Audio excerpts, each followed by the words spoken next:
Reviewed our cameras and we saw that the dog was, two people drove up in a vehicle, took the dog out in the crate, left it at the front door. This was at about 6 o'clock, and around 10 p.m. somebody was just walking through the parking lot and saw the dog and took the dog with them. This unfortunately one of two incidences to happen this past week. Associate Director Ebony Smith says this year alone, they've seen nearly 15 animals dumped either in or near their parking lot.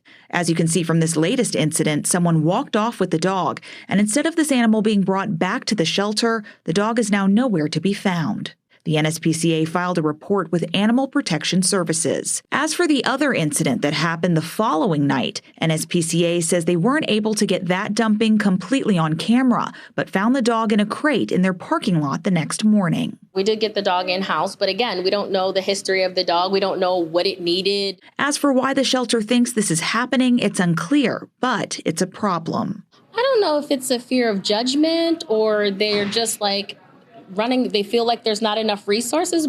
And with the valley temperatures quickly rising, the biggest fear is that the NSPCA will arrive to a dead animal on their doorstep the next morning, as it's not only illegal, but crucial to surrender an animal properly. So our surrender process is pretty simple. You go first to our website, nevadaspca.org, under the Pet Assistance tab. NSPCA's Community Support Manager Blake Hawk walking me through the surrendering process online. And Smith pleading to the public to do better, particularly as we near triple-digit heat. Just because it feels cool enough to you does not mean that it feels cool enough to a pet that's sitting on the ground in one spot, baking under the sun, with no water, with no food.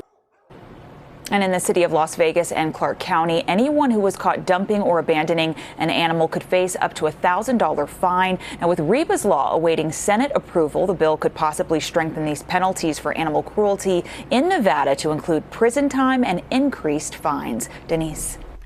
Madison, thanks for that. So if you are looking to surrender an animal, we'll have those instructions on how to do so with not only the NSPCA, but also the Animal Foundation on our website for you at 8newsnow.com.